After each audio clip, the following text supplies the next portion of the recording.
नमस्कार दोस्तों, सबने राम राम। आज के इस एपिसोड में हमारे साथ मौजूद हैं मेरी सबसे डिसिप्लिन्ड, हार्डवर्किंग और सबसे फेवरेट स्टूडेंट भारती। अभी एचसीएस का जो रिसेंटली आपका रिजल्ट आया था, तो भारती को उसमें बीडीपीओ की पोस्ट में सिलेक्शन हुआ है। और इससे पहले ऑनलाइन क्लासेस में भी काफ़ी स्टूडेंट जुड़े रहते थे, तो मैं बार बार जैसे आपने देखा होगा कि सबसे रेगुलर जिन्होंने सारे सेशन अटेंड करे, चाहे वो ऑनलाइन यूट्यूब के सेशंस हो या फिर बैच के सेशन हो, तो भारती मेरे से मतलब हर क्लास में मेरे से पहले ही जुड़ी रहती थी उस क्लास में। And she attended all the classes with full discipline, dedication और पेपर प्रैक्टिस करना, रेगुलर टेस्ट देना।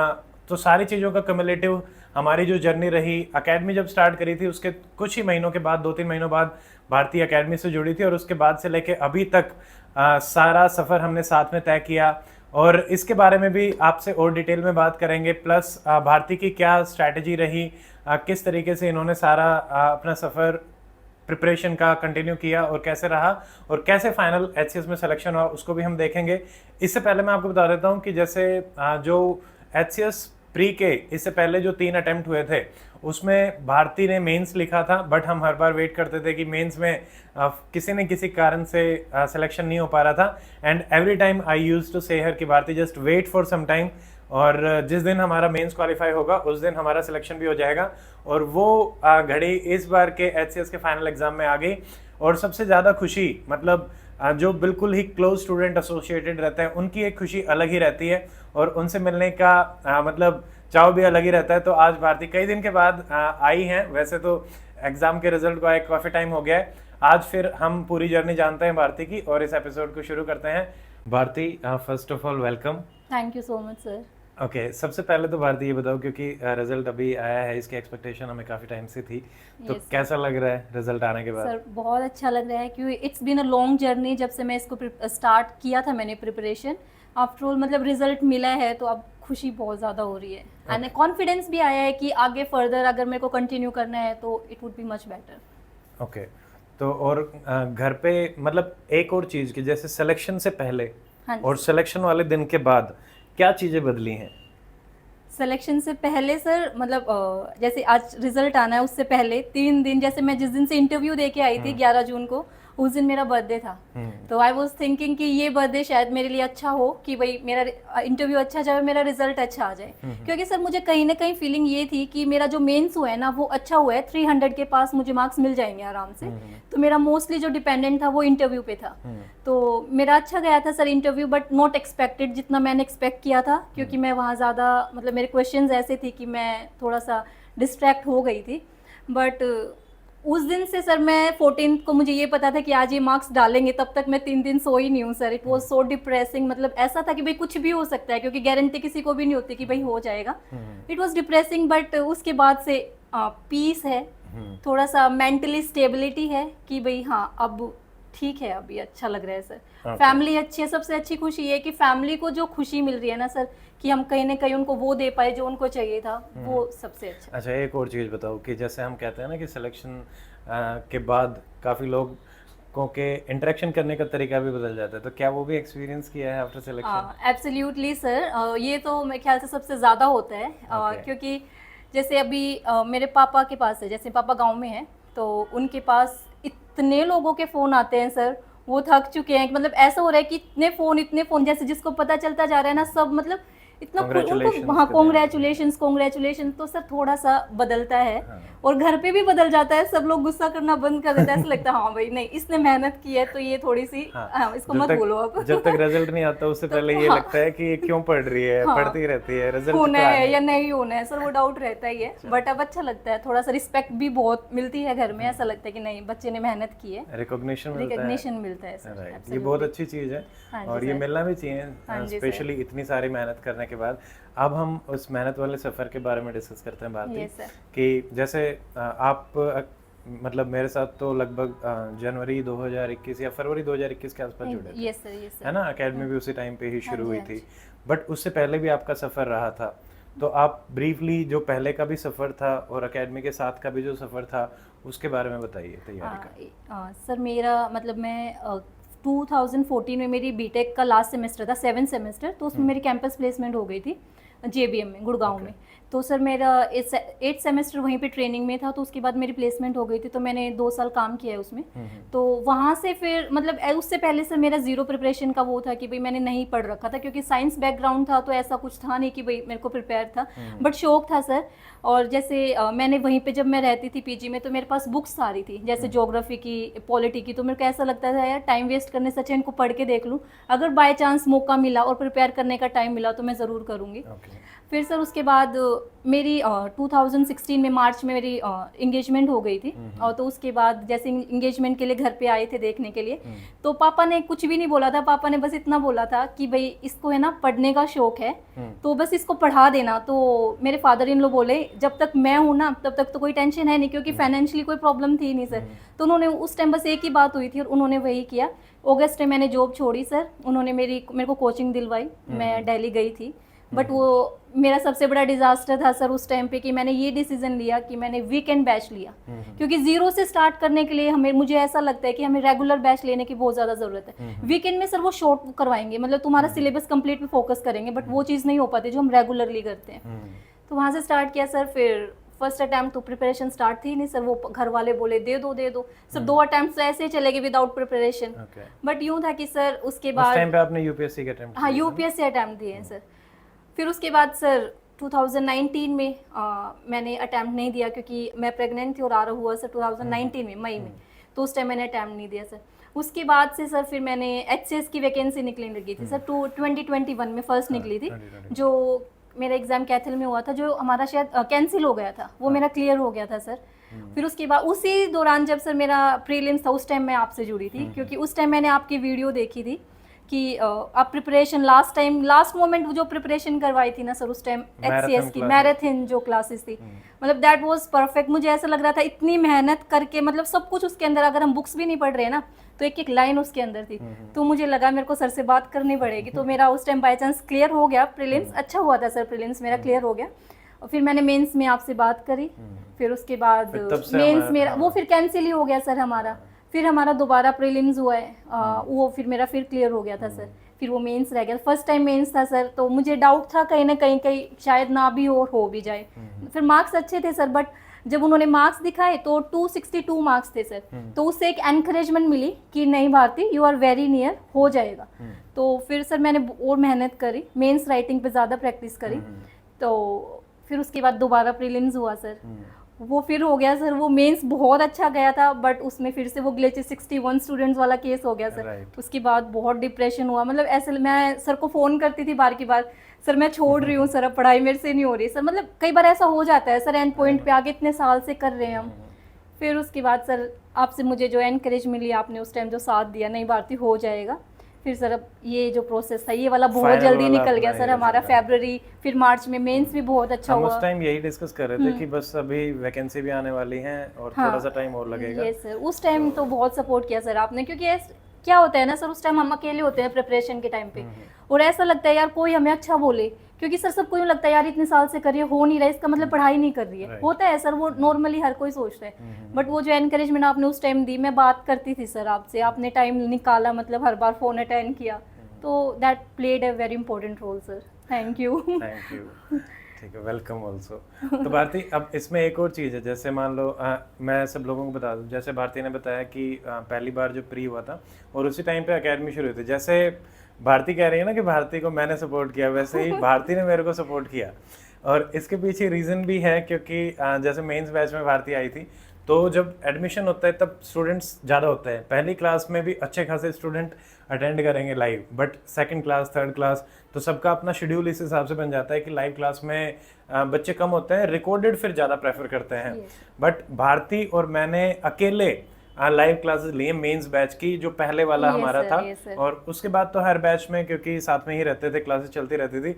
बट वो मुझे आज भी याद है कि उस टाइम पे मेरे पास भी एक मोटिवेशन होता था कि भारती क्लास में आएगी और हम टॉपिक डिस्कस करेंगे, और हम दोनों ने अकेले क्लासेस चलाई हैं, सारे के सारे मेंस भी कंप्लीट किया, और उसके बाद तो फिर प्रोसेस सेट हो जाता। उसका फायदा भी था कि मैं यूं बोलती थी सर अभी बहुत हो गया, आज क्लास ओवर करते हैं, तो क्लास ओवर हो जाती थी। हाँ, ओवर हो जाती थी। क्लास स्टार्टिंग का टाइम भी वैसे ही रहता था कि अभी 2 घंटे बाद स्टार्ट कर लें, हाँ स्टार्ट कर लेते हैं, मोस्टली तो टाइम पे ही रहता था, बट फ्लेक्सिबिलिटी हमें मिल गई। बहुत अच्छी जर्नी थी, मतलब सर इंटरेस्टिंग थी, ऐसे नहीं कह सकते भाई फुल ऑफ डिप्रेशन, मतलब डर था, ऐसा कुछ नहीं था, इंटरेस्टिंग था सर, निकल गया टाइम थोड़ा अप्स एंड डाउन्स तो आते ही हैं, वो तो थोड़ा सारे बहुत रहते चलता है हैं। सर, वो हम पर्सनली भी कुछ ज्यादा सोच लेते हैं, घर वाले नहीं कुछ कहते हुए भी तो हम अपने दिमाग में सोचते हैं यार वो ऐसे सोच रहे होंगे, बट सही है सर। हाँ, बट उसके अलावा भी जैसे यूट्यूब पे भी अपने बहुत सारे इनिशिएटिव चलते रहते थे, हाँ जी तो उससे सर। भी मॉर्निंग इवनिंग एक एंगेजमेंट सब बना रहता यस था, सर, बिल्कुल। तो रेगुलर सारी चीज़ें चलती रही।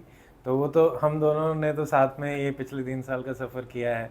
और जैसे पिछले से पिछली बार भी अलग अलग स्टूडेंट जो बहुत क्लोजली कनेक्टेड रहते हैं, क्योंकि जैसे भारती का तो मेंस वाला रहता था, हमें बहुत दुख होता था कि आंसर राइटिंग बहुत अच्छी, तो इसमें एक ये भी लेसन है कि भारती के answers one of the best answers होते थे, बट सब कुछ लिखा होता था, एग्जाम्पल लिखे होते थे, स्ट्रक्चर बहुत अच्छी होती थी, और मतलब डायग्राम्स बहुत अच्छे होते थे, बट फिर भी मेन सिलेक्शन नहीं हो पा रहा था। और बाकी कुछ स्टूडेंट्स जिनके उतने अच्छे नहीं होते थे, वो मेंस क्वालिफाई करके, इंटरव्यू क्वालिफाई करके फाइनल सिलेक्शन भी हो गया। तो ये कई बार रहता है कि आप अच्छा होके भी कई बार थोड़ा सा टाइम लग जाएगा, और कई बार बहुत कम करने के बाद भी जल्दी चीजें मिल जाती हैं। सर और दोनों time sir Hindi was the major मतलब हाँ, वो मेन कारण रहा। मेन कारण जो था, क्योंकि फर्स्ट टाइम सर जो मैंने मेंस दिया उसमें 35 मार्क्स थे सर, एंड 262 मेरे टोटल थे। If would have been 50 above तो सर मैं इंटरव्यू मतलब प्लेस हो सकता था। और सेकंड टाइम पे भी sir you are not qualified in qualifying exam, तो वो हिंदी में फिर से रह गया सर। उस टाइम तो बहुत हिंदी थोड़ा सा मैं यही कहती हूँ सर, मतलब अगर एचसीएस का प्रिपेयर कर रहे हो ना, तो हिंदी को सर डेली टाइम दो। अगर वीक है, अगर आपको लगता है स्ट्रोंग है तो फिर ठीक है, अदरवाइज हिंदी और इंग्लिश लीव मत करो सर, ये तुम्हारा सिलेक्शन करवा भी सकते हो, रोक भी सकते हो। इसको डिटेल में बात बिल्कुल कर सर। लेते हैं, हाँ जैसे जी सर। एचएस प्रिपरेशन की ही बात चल रही है ना, तो जैसे प्री के हिसाब से भी हाँ जी ठीक है, पहले तो कि क्या बुक लिस्ट फॉलो करनी चाहिए, पहली चीज। सेकंड, एनसीईआरटीज की क्या इंपॉर्टेंस है प्रिलिमिनरी एग्जामिनेशन में? सर एनसीईआरटी की जो मैंने एचसीएस में देखा है ना, अभी जो रिसेंट ये अभी जो इस वाला गया है, ये अपना 2024 वाला, इसमें तो सर मेरी मतलब मुझे ऐसा लगता है एनसीईआरटी जिसने कर रखी होगी ना उसका प्रीलिम्स हो गया होगा, इतना इंपॉर्टेंट था, क्योंकि उन्होंने डायरेक्ट लाइंस उठा रखी हैं सर उसमें से, स्पेशली हिंदी की थीम्स वगैरह। तो मुझे सर वैसे भी अगर हम सिविल सर्विसेज की प्रिपरेशन करते हैं ना, मुझे ऐसा लगता है एनसीईआरटी टिप्स पे होनी चाहिए सर। राइट। मतलब कौन कौन एनसीईआरटी सी एनसीईआरटी पढ़नी चाहिए सर, साइंस तो है ही, क्योंकि साइंस का तो मेनली एनसीईआरटी होता है, या फिर ठीक है। लूसेंट हमारा आखिरी सोर्स रहता ही है। कौन कौन सी क्लास की, क्लास के हिसाब से बता दो। 6 to 12 सर, नहीं 6 to 10th होती है सर, 11th की एक एनसीईआरटी होती है ना, बस उसमें हमें लास्ट के 4 चैप्टर्स करने पड़ते हैं, बस वही। ठीक है। और सर फिर हिस्ट्री की, सर मेरे को लगता है जो ओल्ड एनसीईआरटीज है ना हिस्ट्री की, वो भी इम्पोर्टेंट है। पहले जो आती थी उनके हमें अभी प्रिंट आउट से मिलते हैं, बुक्स तो नहीं मिलती है। और थीम्स वाला sir, themes of India part, themes of India 1 2 3, अभी जो इस हिसाब से देखे तो मतलब बहुत इंपॉर्टेंट है सर। वहाँ से भी डायरेक्टली हाँ जी क्वेश्चंस सर। आए हैं। और पॉलिटी का सर अगर लगता है तो कर सकते हैं, बट यूँ है कि उसमें पढ़ते हैं वो थोड़ी डिफिकल्ट लैंग्वेज है सर, मैंने देखा है। मतलब जैसे हम लक्ष्मीकांत से पढ़ते हैं ना तो थोड़ा इजी लगता है, उसमें थोड़ी सी डिफिकल्ट है, बट यूँ है सर करना जरूरी है, करना चाहिए। ज्योग्राफी तो सर एनसीईआरटी इंपॉर्टेंट, क्योंकि ज्योग्राफी बाहर से तो यूँ बोल आता ही नहीं है ज़्यादा कुछ। अगर हमने 12th 11th 12th की एनसीईआरटी कर लिया ना सर, वो फिजिकल होती है, एक जनरल ज्योग्राफी है, तो मोस्टली निकल जाएगा सर। ठीक है। और 6 से 10th वाली जो ज्योग्राफी हैं उनकी कितनी रेलेवेंस रहेगी सर? वो लाइक अगर मतलब तुम्हारा बेस स्टार्टिंग से करो ना तो फिर करना पड़ता है सर। अगर तुम्हें ऐसे लग रहा है ज्योग्राफी तुम्हें आती है तो तुम वो वाला करके निकाल सकते हो, but 6 to 10 her cheese sir base अगर स्ट्रॉन्ग करना है तो 6 से 12 तक चलना ही पड़ेगा लाइन में। ठीक है। और टिप्स पे करना पड़ेगा सर, जैसे आपने नोट्स वगैरह नहीं बनवा रखे एनसीईआरटी के, तो नोट्स मतलब चल जाएंगे, एक बार बना लो फिर वो लाइफ लॉन्ग चलते हैं सर। जैसे हम जब तक प्रिपरेशन कर रहे हैं, इतना नहीं है कि हमें चैप्टर वाइज नोट्स बना सकते हैं, वो चेंज नहीं हर करना यूनिट पड़ता। वाइज हाँ बना बिल्कुल सकते सर। हो। जैसे आपने मुझे बताया था अभी ने यूपीएससी का जब हम कर रहे थे ना सर, हमने पिछले 2 साल पहले एक यूपीएससी का बैच शुरू किया था जिसमें हमने मैराथन वगैरह की थी। हमने वो इकोनॉमिक्स का सर की विवेक सिंह की पूरी की, उस टाइम हमने बहुत मेहनत की थी यूपीएससी पे। तो उस टाइम सर ने बताया था कि भाई जैसे हम पढ़ रहे हैं ना सर, तो जैसे करंट अफेयर्स कर रहे हैं, कोई भी एक टॉपिक है छोटा सा लिखो, उसके मेन पॉइंट्स लिखो, एक पेज पे कम से कम 20-25 टॉपिक आ जाना चाहिए। तो वो चीज़ सबसे इफेक्टिव रहती है मुझे लगता है। लास्ट में हमारे पास 20-25 पेज होते हैं बस रिवाइज करने के लिए, और उसी को रिवाइज करते रहना चाहिए। लास्ट मोमेंट रिवीजन के लिए बिल्कुल, वो सर से सीखा है मैंने, वो मैंने किया है सर। और वो अभी मैंने मेंस में भी वही किया था। जितने भी करंट अफेयर्स थे सर, मैंने बुक्स नहीं पढ़ी, मैंने स्टार्टिंग में पढ़ते पढ़ते नोट्स बनाए। लास्ट टाइम मैं जब वहाँ रिवाइज कर रही हूँ तो मेरे पास 20-25 पेज हैं, तो बस मैं उसी को पढ़ रही हूँ, बस इसके अलावा मैंने मेजॉरिटी पॉइंट तो वहीं से आ जाते हैं सर मेनली।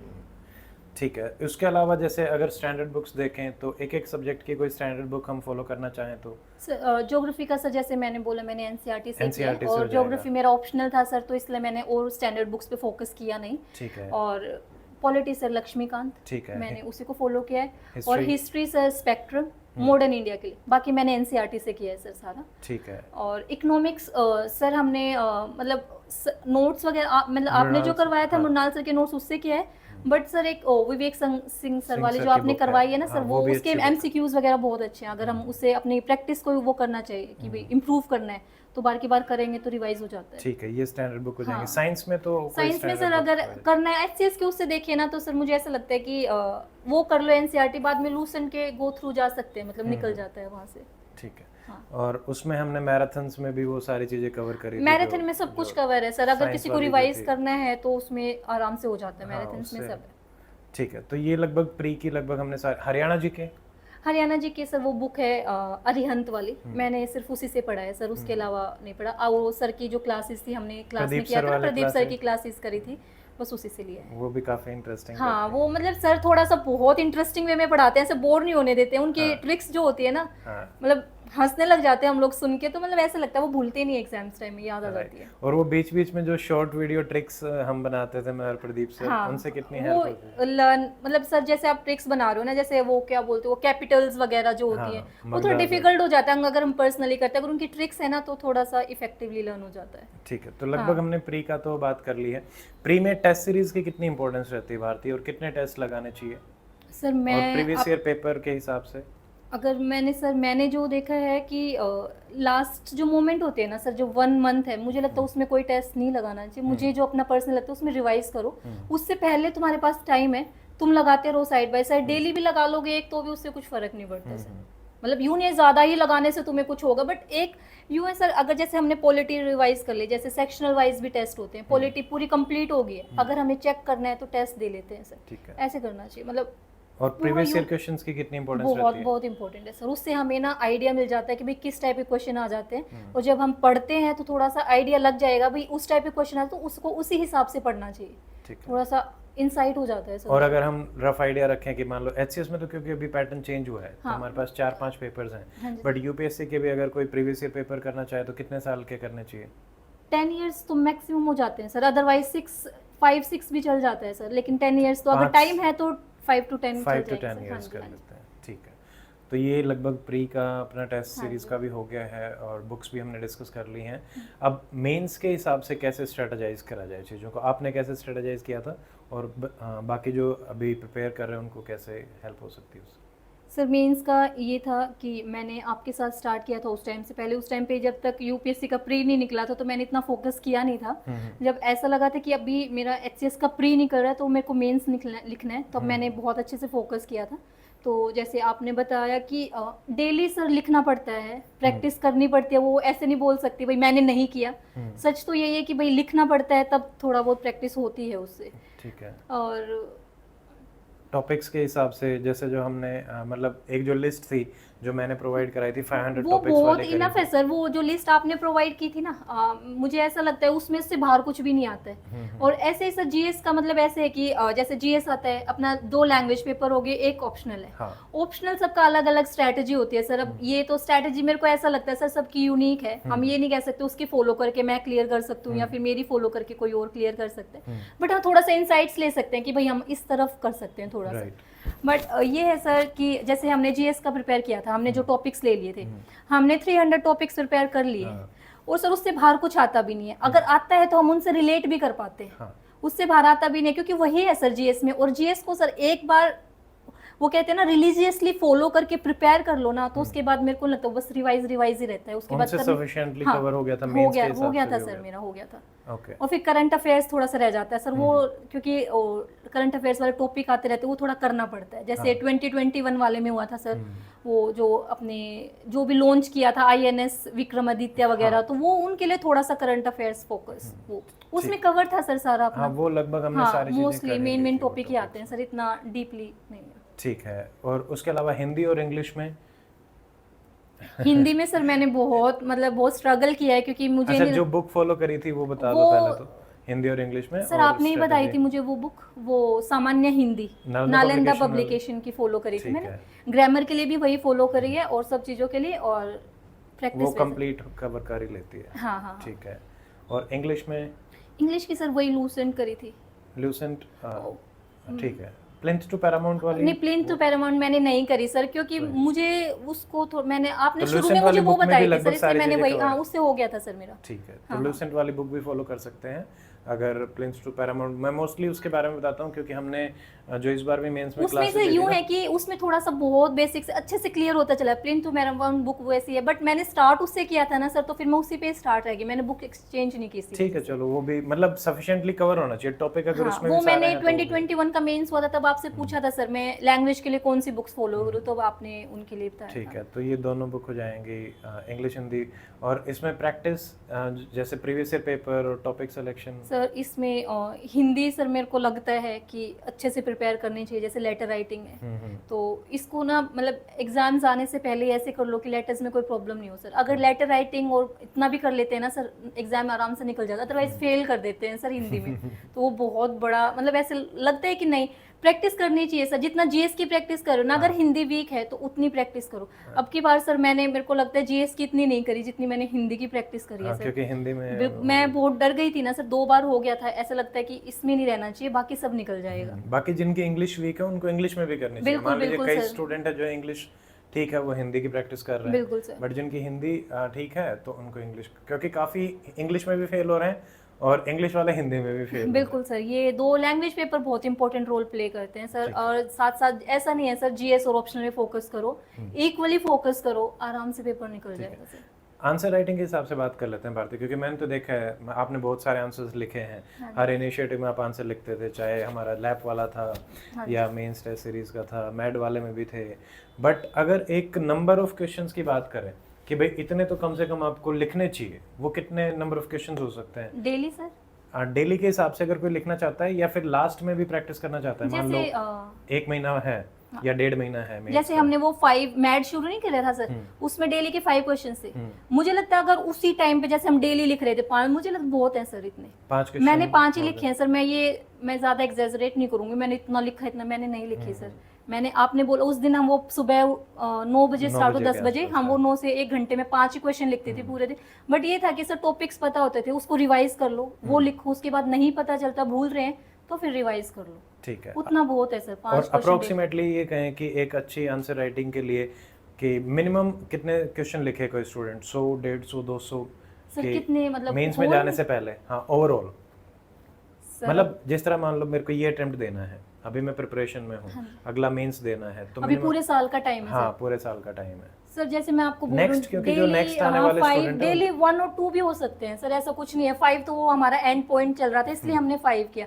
अगर डेली 2 भी निकाल रहे हैं ना सर अच्छे से, अगर अब इतना टाइम है 1 ईयर, डेली के 2 आंसर राइटिंग बिल्कुल होलिस्टिकली सर, मतलब ऐसा नहीं है कि बस लिखने की उससे लिख दिया, अच्छे से लिख रहे हैं ना, अगर फील हो रहा है कि अच्छा लिखा जा रहा है, बस बहुत है प्रॉपर एग्जाम की तरह। बिल्कुल 2 भी लिखते हैं, बिल्कुल बहुत है सर। ठीक, तो लगभग प्री और मेंस का हमने बात कर ली है। इंटरव्यू में क्योंकि पहला ही इंटरव्यू था और द पॉइंट इज, इंटरव्यू में जब भारती यहाँ पे इंटरव्यू देने आती थी तो सब लोग काफ़ी खुश थे कि हाँ भारती का इंटरव्यू अच्छा जाएगा, बट नंबर थोड़े से कम आए। वहीं सतीश के नंबर थोड़े से ज़्यादा थे और उनका तो one of the highest score रहा ही है। हाँ जी सर। तो भारती, बट फिर भी कि हमने जो इंटरव्यू के हिसाब से आपको क्या लगता है कि जो तैयारी रही वो कैसी रही, प्लस क्या कमियां उसमें रही और बाकी लोगों को किस तरीके से फॉलो करना चाहिए? सर इंटरव्यू के लिए मेरा फर्स्ट अटैम्प्ट था, तो मुझे ऐसा लग रहा था कि मैंने आज तक नहीं दिया, तो थोड़ा सा मन में ये भी था कि भाई गलत ना हो, कुछ अच्छा से प्रिपेयर नहीं है, तो भी मैं यहाँ आई थी।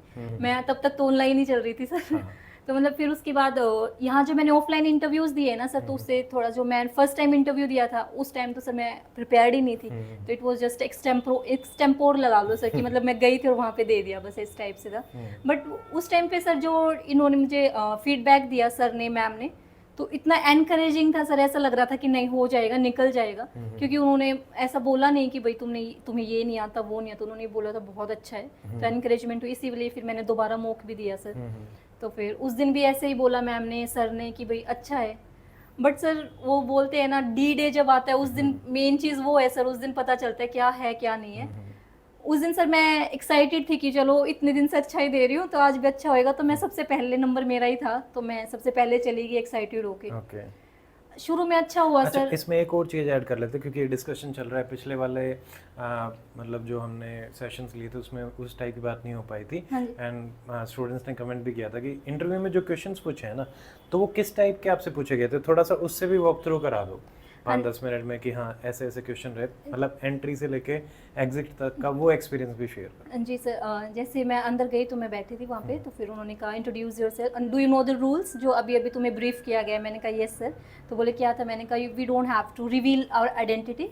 तो बोले ओके देन इंट्रोड्यूस योरसेल्फ। तो मैंने इंट्रोड्यूस किया, तो फिर उन्होंने, मैंने बताया sir NCC, I have NCC certificate. तो सबसे पहला क्वेश्चन था यही था, व्हाट इज एनसीसी।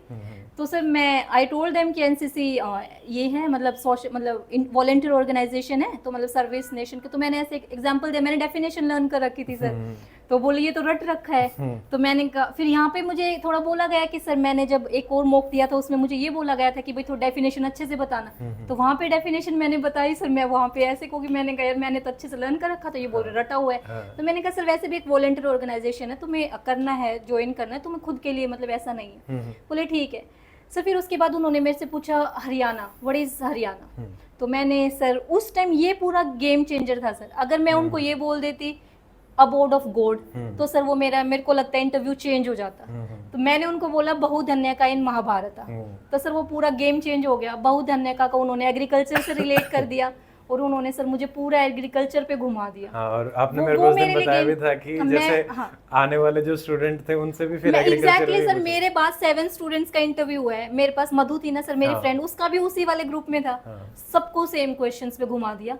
तो मतलब मुझे लग रहा है वो थोड़ा सा हो गया सर, ये लक होता है सर, डिजास्टर। ओके, कोई बात नहीं। उसके अलावा क्या क्वेश्चन उसके बाद फिर सर उन्होंने यही पूछा। तो फिर उन्होंने पूछा हरियाणा में क्या बहुधन्य का क्या है। मैंने कहा sir plenty of rich in grains. तो बोला रिच इन ग्रेन्स, कौन से ग्रेन्स में। क्वेश्चंस के बारे में हाँ जी सर, क्वेश्चन यही है कि उन्होंने बोला जैसे कौन से में ज्यादा है, व्हीट में, राइस में। सर उन्होंने कंफ्यूज कर दिया, मतलब इतना कहाँ सर, एग्जैक्ट डेटा तो याद नहीं था। फिर मैंने कहा सर, बोले स्कीम्स बताओ एग्रीकल्चर से। तो सर मैंने बताई वो मेरा फसल मेरा ब्यौरा। तो सर चेयरमैन सर का नंबर आता है उसमें, 3rd मेंबर का। तो चेयरमैन सर ने बोले व्हाट इज मेरा फसल मेरा ब्यौरा।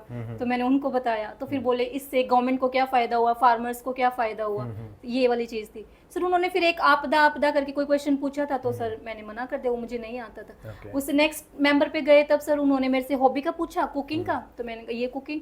तो फिर उन्होंने कहा सर मेरा एक फास्ट है, मेरा फास्ट है आज, तो मेरे लिए मील प्रिपेयर करो। क्या मील प्रिपेयर करोगे। तो इस टाइप से क्वेश्चन था सर। बस इतना ही क्वेश्चन पूछा सर उन्होंने। फिर लास्ट में मैम ने पूछा कि आप एक प्लेस में डीएम हो, मतलब आपको प्लेस किया जाता है, और मेल न्यूट्रिशन क्या होता है पहले वो बताओ, और फिर उसको आप कैसे टैकल करोगे।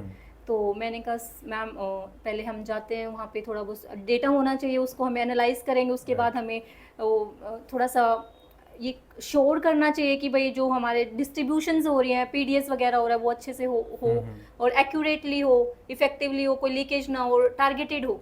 तो बोले कि और बताओ। वो बोले ये तो तुम्हारा डेटा हो गया, तुम खुद बताओ क्या करना चाहते हो। तो फिर मैंने बताया सर बस इस टाइप के क्वेश्चन थे। बट ये है कि सर जो तुम बताते हो वो उसी से पूछते हैं, तो भी थोड़ा सा केयरफुल।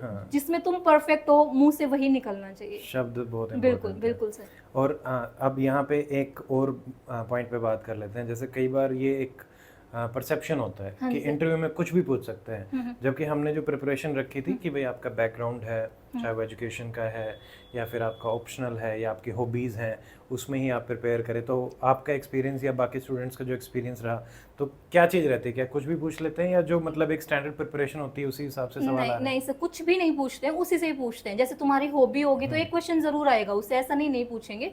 और तुम्हारा बैकग्राउंड है उससे क्वेश्चन आएंगे। और जनरल जो क्वेश्चन चल रहे हैं, अगर मान लो तुम बायोटेक हो तो सर वो जीआई टैग वगैरह, मतलब कुछ भी हो, मतलब आता उसी से है सर। आउट ऑफ कुछ नहीं जाता, लिंक्ड है सर, बिल्कुल लिंक्ड है। तो ऐसा तो नहीं है कि मतलब नहीं, ठीक है। और सेकंड चीज और मैं पूछना चाह रहा हूँ भारती, एक अभी भी परसेप्शन है हमारी सोसाइटी में भी और लोगों में भी कि पैसे चलते हैं इंटरव्यू में, और जो दे के आ जाता है और मतलब आपको उस हिसाब से मिलते नंबर नहीं मिलते, ये नहीं मिलता। तो क्योंकि मैंने भी इंटरव्यू दिया था अभी HPSC वाला, और मेरा भी जो एक्सपीरियंस रहा था, तो उन्होंने किस तरीके से प्रोसेस को, आपका क्या एक्सपीरियंस रहा और क्या आपको लगता है कि चीज़ें अभी ट्रांसपेरेंट हुई हैं और पहले से बेटर हुई हैं? यस सर, दो this was my first attempt sir, तो मैंने फर्स्ट टाइम ही देखा है, बट काफ़ी इम्प्रेसिव था सर। जैसे हम लोग जाके वहाँ बैठे हैं तो पहले डिप्टी सेक्रेटरी सर हमें ब्रीफ करने आते हैं, तो बहुत अच्छे से बताते तुम्हें क्या करना है क्या नहीं करना है। मतलब उनका यही था वहाँ पे खड़े होके भी, यही मेन फोकस था कि हम ये बता रहे हैं कि transparency is the main focus. वो फिर उन्होंने सर हमें बताया, हम ऊपर गए तो जो चीज़ जितनी ट्रांसपेरेंसी मुझे जो लगी ना सर, मुझे नहीं पता दो ग्लिचेस वगैरह हुई होंगी, मुझे आई डोंट थिंक सो, क्योंकि ऊपर जाने के बाद हमें रैंडमली बुलाया जाता है, तो वहाँ जाके हमने अपने आई कार्ड सेलेक्ट किए, वो भी रैंडमली हमें उठाने होते हैं, वो हमारा खुद का चूज़ किया हुआ नंबर है। उसके बाद हमें बोर्ड भी खुद का ही चूज़ करना है, राइट। और उसके बाद हमारी फोटो होती है सर कि ये वाला नंबर तुमने चूज़ किया, बोर्ड तुमने चूज़ किया है, वो आगे इंटरव्यू बोर्ड में भेजा जाता है हमारा डिटेल्स, और नाम नहीं होता सर उसमें, नंबर वो जो हमारा नंबर है वो भेजा जाता है, उसमें वो हमारे मार्क्स वहीं से फीड कर देते हैं सर। राइट। मुझे नहीं लगता सर इसमें कोई ग्लिचेस है, इसमें क्योंकि एक वहाँ और पे भी- जाके कॉन्फिडेंस लग रहा है कि इतना ट्रांसपेरेंट है तो कुछ गलत होगा नहीं, मुझे ऐसा पर्सनली लगा सर। ठीक है। और अगर वही एक और चीज कि भारती, आपके इंटरव्यू में कितने मार्क्स थे? मेरे 32.6 थे सर, वेरी 32 मार्क्स थे। 32 मार्क्स के साथ भारती भी सिलेक्शन लेके बैठी हुई है। तो अगर मान लो वही इस परसेप्शन को हम दूर करना चाहते हैं कि गवर्नमेंट ने कैसे चीज़ों को ट्रांसपेरेंट किया है, अकाउंटेबल किया है और ओपन भी किया है, तो जो स्टूडेंट HCS की तैयारी कर रहे हैं, और ये परसेप्शन तो आप बिल्कुल ही अपने दिमाग से निकाल दें। इवन सतीश जो यहाँ पे तैयारी कर रहे थे, उनके हाईएस्ट आए हैं इंटरव्यू में, वन ऑफ द हाईएस्ट है, 52.78 मार्क्स उनके आए हैं। तो सेम साथ में प्रिपरेशन करने वाले स्टूडेंट एक के इंटरव्यू में बहुत अच्छे हैं, एक के इंटरव्यू में कम रह गए, मेंस में अच्छे हैं, तो बाकी सिलेक्शन सबका हो रहा है। हाँ जी सर। और थर्ड, मधु की आप बात कर रहे थे। हाँ जी सर। मधु इवन दो इंटरव्यू के बाद सिलेक्शन नहीं हो पाए, बट मधु के GS में GS ऑल में ओवर काफी अच्छे हरियाणा नंबर काफी है अच्छे सर, मार्क्स बिल्कुल हैं, सर, थर्ड हाँ पे हैं I think all over Haryana. तो ये जर्नी वैसे ही रहती है कि किसी के कम आगे, किसी के ज्यादा आगे, but things are quite transparent and honestly सारी चीजें कराई जा रही हैं अभी। बट सर इंटरव्यू में कुछ भी पूछो, कॉन्फिडेंटली बता दो, कोई दिक्कत नहीं है सर। वो ऐसा मतलब तुम्हें इजी फील करवाते हैं, ऐसा नहीं तुम डर गए। वो मुझे पर्सनली फील हुआ सर कि ऐसा मेरा गया है, क्योंकि मैंने यहाँ बहुत अच्छे दिए थे, तो इसलिए मुझे लगा। वो बिकॉज एग्रीकल्चर हाँ, वाला वो बहुत एग्रीकल्चर थोड़ा सा हो जाता है सर आउट ऑफ, मतलब अगर सब कुछ एक ही चीज पे पूछते रहे ना, थोड़ा सा हो गया। ठीक है। प्रिपरेशन की काफी बातें कर ली। भारती, अब ये बताओ कि जो फैमिली का जो सपोर्ट रहता है, हाँ जी, हाँ जी। वो आपको किस टाइप से सपोर्ट मिला और कितना इंपॉर्टेंट रहता है हमारी प्रिपरेशन में? सर मैं इस टॉपिक पे थोड़ा सा ना हमेशा ऐसे हो जाती हूँ कि मेरे से पूछे कोई, क्योंकि सर कुछ अच्छा हुआ है ना तो हमें बताने का मन करता है। राइट। जब से मैं, एक तो सबसे पहले मेरे को माँ बाप ऐसे मिले जहाँ मुझे पापा ने ना, एक गर्ल होते हैं, मेरे 2 भाई हैं, तो पापा ने मुझे शुरू में गांव से बाहर राय स्कूल में एडमिशन, तो उन्होंने खुद बोला कि मैं एक दिन घर पे थी तो पापा बोले इसको राय स्कूल में भेज देते हैं। मेरे पापा के फ्रेंड की एक बेटी वहाँ पे हो गया था, भावना करके थी, तो बोले इसको भी वहीं, तो मैंने कहा ठीक है। तो उस टाइम इतना कहाँ पता होता है सर, तो एक्साइटेड थे, वहाँ पे प्रिपरेशन की सर, वहाँ पे एडमिशन हो गया। तो इतने अच्छे स्कूल में मतलब मैं गई हूँ सर, वहाँ पे मेरा इतना अच्छा मतलब वो हुआ है, मतलब बहुत। तो सबसे अच्छी बात तो ये सर, मैं ऐसे घर में पैदा हुई, बहुत अच्छे घर में, जहाँ माँ बाप, मतलब मैं घर पे आती भी थी ना सर, तो मम्मी ये नहीं कहती थी बेटा थोड़ी हेल्प कर, कहते तू पढ़ ले, मतलब उन्होंने मुझे आज तक पढ़ने के अलावा कुछ नहीं बोला। तो बस हमेशा यूं ही कहते थे कि बेटा मैं तो बस ये चाहता हूँ कि तू कुछ अच्छा बन जाए, क्योंकि उन्होंने सर इतना, मतलब उन्होंने मेरे ऊपर इतना इन्वेस्ट किया है जितना तो कोई बेटों पे भी नहीं करा, तो उस टाइप से उन्होंने मुझे हमेशा आगे रखा है। वो कहते हैं लाडली टाइप्स, हाँ वो थी सर मैं कभी से। और फिर और इससे अच्छी किस्मत ये थी कि सर मुझे आगे इन लॉज भी ऐसे मिले कि उन्होंने मुझे हमेशा, जैसे मम्मी है तो उन्होंने आरव के होने से पहले भी सर ऐसा नहीं था कि हम फैमिली में थे तो मम्मी बोले, मैं कोचिंग पे जाती थी तो सब मम्मी करती थी, खाना बना के देना ये सब, मैं पढ़ाई करती थी सर। आरव होने के बाद सर आरव को रखा है, हम दोनों ने बहुत वो किया है, जैसे अभी 2-2 घंटे बाद तो सर बच्चे को चाहिए, माँ चाहिए, तो फिर मम्मी उसको रखती थी, मैं ऊपर पढ़ती थी, मम्मी आवाज़ लगा रही है 2 घंटे बाद, आ जाओ भारती नीचे आ जाओ। तो मतलब सर ये शायद लक है, कुछ अच्छा है कि भाई ऐसे मैं, मतलब ऐसे इन लॉज मिले मुझे, ऐसे हस्बैंड हैं, इन लॉज हैं, पूरी फैमिली अच्छी है सर, ब्रदर इन लॉ भी है, सब अच्छे हैं सर, काफ़ी अच्छे हैं। मतलब अगर मैं पढ़ने का काम, मैं कह दूँ ना मैं पढ़ रही हूँ, तो सर कितना इंपॉर्टेंट काम हो मुझे नीचे नहीं बुलाएंगे। ओके। बहुत फैमिली का पूरा सपोर्ट रहा, पूरा, मतलब फैमिली के, विदाउट फैमिली सर हम कुछ कर नहीं पाते। अगर हम मैरिड हैं, मैं कहती हूँ सर, अगर हम घर पे भी हैं तो भी हमारे घर वाली फैमिली के बिना कुछ नहीं कर पाते, उनका सपोर्ट नहीं हो तो चलो बहुत अच्छी ही। बात है। और मान लीजिए भारतीय एक और कंडीशन लेके चलते हैं कि जिन लोगों को फैमिली कई बार उतना सपोर्ट नहीं करती है, तो वो कैसे मैनेज कर सकते हैं इन चीज़ों को और कैसे करना चाहिए? सर ये एक प्रिपरेशन जो है ना सिविल सर्विसेज की थोड़ी सी टाइम मांगती है सर, ऐसा नहीं है कि हम थोड़ा बहुत टाइम निकाल के ऐसा, तो मुझे ऐसा लगता है सर अगर सपोर्ट नहीं करती है तो फिर थोड़ा सा मुश्किल हो जाता है, टाइम ज़्यादा लग सकता है, बट अगर मन करे तो कर सकते हैं सर। फाइट करना पड़ेगा, फाइट करना पड़ेगा सर, बट मैं ऐसा सोचती हूँ सर और मुझे चाहिए, मुझे लगता है कि ऐसे कि सबको करना चाहिए ऐसा ही सर। ऐसी इन लॉ होती है, ऐसी डॉटर होती है, अगर वो चाह रही है तो सर वो घर का नाम तो उनका सेम ही है, बिल्कुल फैमिली मेंबर्स फैमिली हैं, तो सर सब वही एक ही सेम फैमिली मेंबर, के अगर हिस्से। वो चाह रही है तो सर उसको बिल्कुल टाइम देना चाहिए, एक बार तो ज़रूर मौका देना चाहिए। चलो बहुत अच्छा लगा भारती, मतलब कि फैमिलीज आज के टाइम पे हरियाणा में भी और बाकी जगह भी सिचुएशंस काफ़ी बदल रही हैं and families are supporting their daughter in laws also, और ये बहुत अच्छी चीज़ भी है।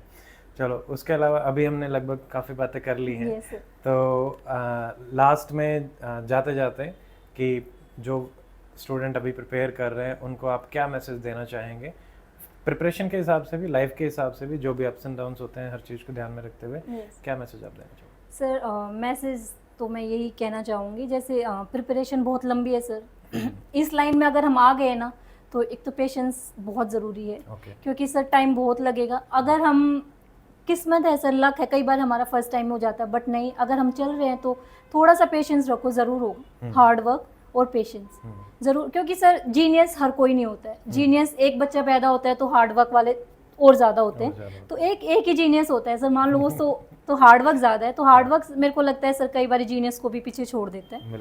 हाँ, तो फिर हार्ड वर्क और पेशेंस, परसिवरेंस हो जाएगा सर, अपने आप पे भरोसा, बिल्कुल बिल्कुल कॉन्फिडेंस हो जाएगा सर। ठीक है, चलिए। So on that note Bharti, thank you for joining the session. Thank you sir. और आने वाली जॉब के लिए हमारी सबकी तरफ से शुभकामनाएं। और जिस तरीके से यहाँ पे आपने हार्डवर्क किया है ना, मैंने तो सारी चीज़ें देखी हैं, वही हार्डवर्क अपना वहाँ पे भी कंटिन्यू रखना है।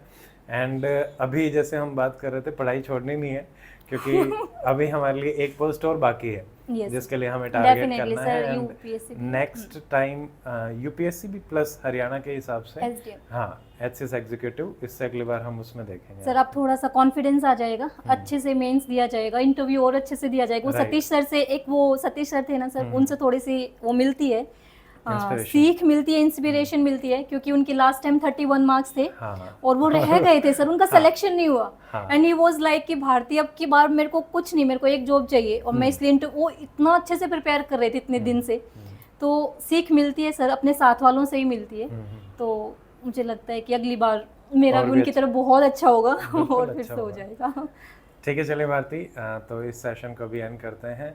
Thank you for coming and thank you everyone. Thank you so much sir. Thank you everyone for watching this session. और बाकी अगर किसी की कोई डाउट है या कुछ आप पूछना चाहते हैं तो आप कमेंट सेक्शन में डाल सकते हैं। अगले वीडियो में मिलते हैं। Till then stay fit, stay healthy, good bye, जय हिंद।